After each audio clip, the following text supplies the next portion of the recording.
bem, são 2h36.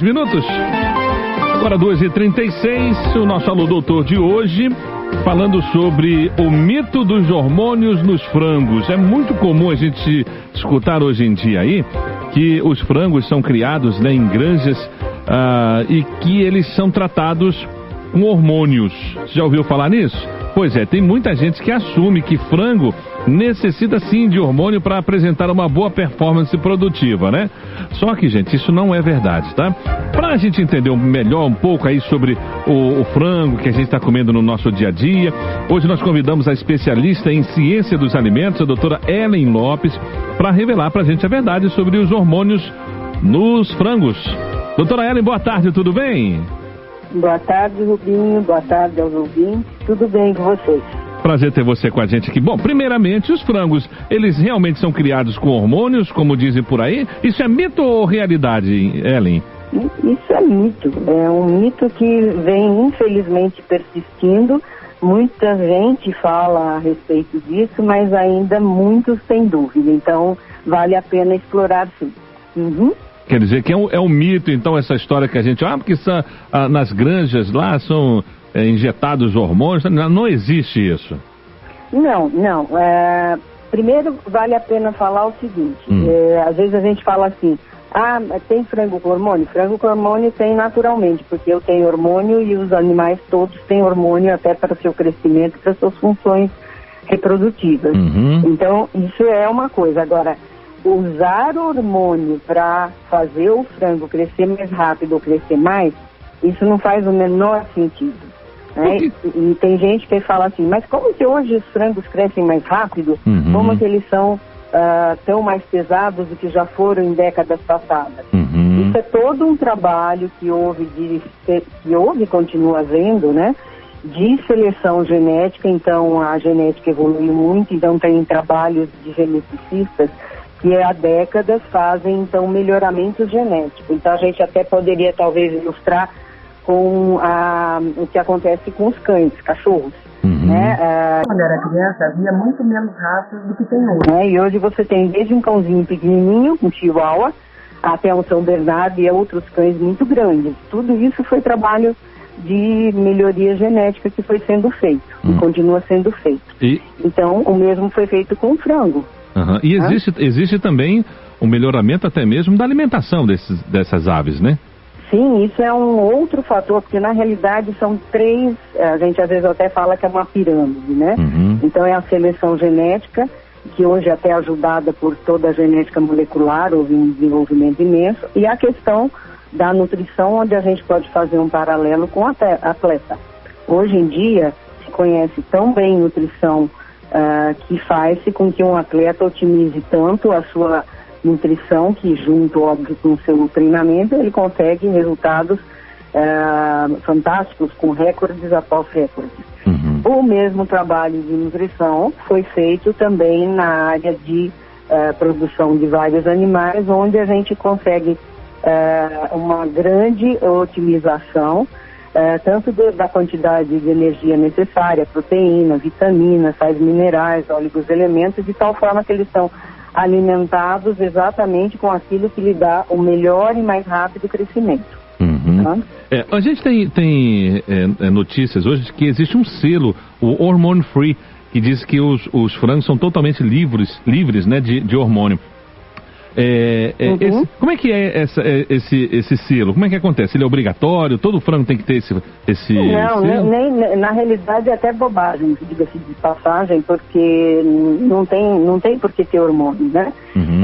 Ninguém vai adicionar hormônio na carne. Deixa eu só me explicar mais um outro aspecto importante dessa pirâmide, que é a questão toda da adequação do ambiente e todo o manejo, né? Qual é o melhor espaço, qual é a melhor temperatura, qualidade do ar, ventilação, luz, todo um cuidado de higiene que faz com que a gente tenha, então, uma produção muito melhor e mais saudável.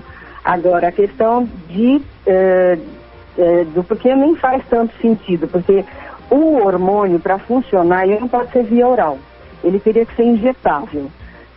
As granjas têm quantidades enormes de animais, 15, 20 mil animais brincando. Imagina você ter que injetar animal por animal, né? E além do mais, teria que ser várias doses, não é injetar uma vez e esquecer. Então, ter todo um trabalho de frequentemente estar capturando esses animais e injetando. Ficaria absurdamente caro do ponto de vista de logística e não tem porquê, porque a genética já deu conta disso. Então, até existem vários selos no mercado, mas, a bem da verdade, a partir do momento que você sabe que isso não faz o menor sentido, para que ter selo? Mas, ok, se alguém quiser com selo, até pode ser. É verdade. Bom, há perigos assim para nossa saúde, o consumo diário ou grande quantidade de frango? Não justamente por isso, né?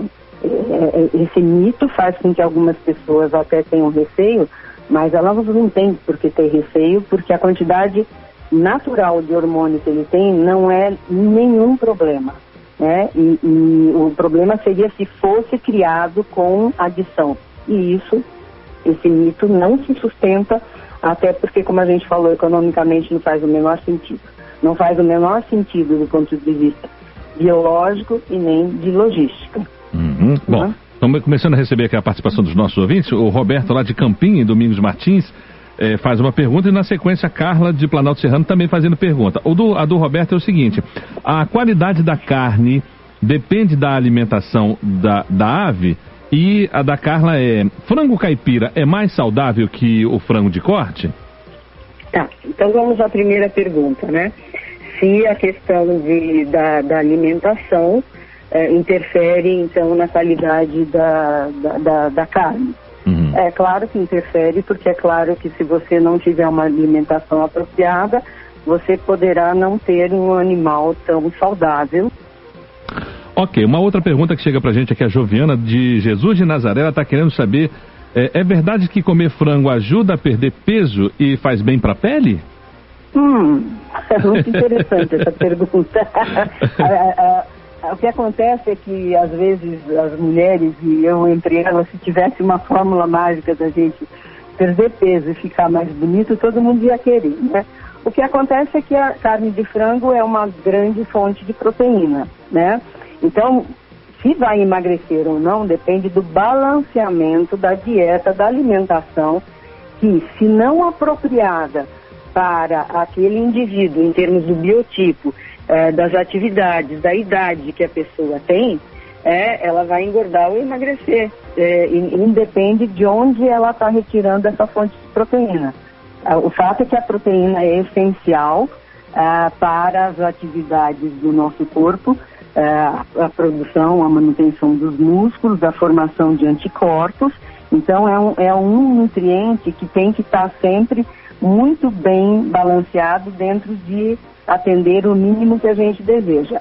E, em termos de calorias, a gente deve reduzir o nível de consumo calórico, que vem muito mais das gorduras e dos açúcares, para que a gente reduza a quantidade de caloria, né? Então, portanto, depende de um equilíbrio de nutricional, diminuição de consumo calórico, caso a pessoa precise emagrecer, ela vai ter que reduzir o consumo calórico dela, e a proteína é algo que ela não deve diminuir.